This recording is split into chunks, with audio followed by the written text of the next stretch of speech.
వినదగునెవ్వరు చెప్పిన వినినంతనే వేగిరము కానీ సుమతి శతకంలో పద్యం ఉంటుంది. ఏదైనా ఎవరు చెప్పినా మంచిది వినాలి అని. కానీ తప్పుడు మాటల్ని జనానికి వినిపించేటటువంటి ఒక తెలివైనటువంటి ఎత్తుగడ కాంగ్రెస్ పార్టీ చేస్తుంది. ఒక దిక్కుమాలిన పత్రికలో ఓ వార్త రాశారు. ఏమనయ్యా అంటే, ట్రంపే పొరబడ్డాడు, యుఎస్ఐడి ఇచ్చిన డబ్బులు భారత్లో రాజకీయాల్ని దెబ్బతీయడానికి కాదు, బంగ్లాదేశ్లో రాజకీయాలను దెబ్బతీయడానికి 186 కోట్ల రూపాయలు ఖర్చు పెట్టారు, అది పొరపాటు పడ్డాడని ఆ తర్వాత తెలిసింది అని రాసుకొచ్చారు. దాని మీద వెంటనే కాంగ్రెస్ రెచ్చిపోయింది. యుఎస్ఐడ్ 2022లో బంగ్లాదేశ్కి $21 మిలియన్ ఆర్థిక సహాయం అందించిందే తప్ప భారత్కి కాదని పేర్కొంటూ ఆంగ్ల పత్రికలో వచ్చిన కథనం మీద శుక్రవారం దుమారం చెలరేగింది.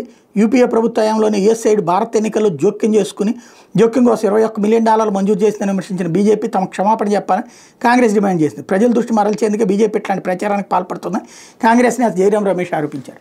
తీరా చూస్తే పాపం కాంగ్రెస్ వాళ్ళ కర్మ ఏంటంటే, వెంటనే కాంగ్రెస్ చూసి కాదు కానీ ట్రంప్ స్పందించాడు.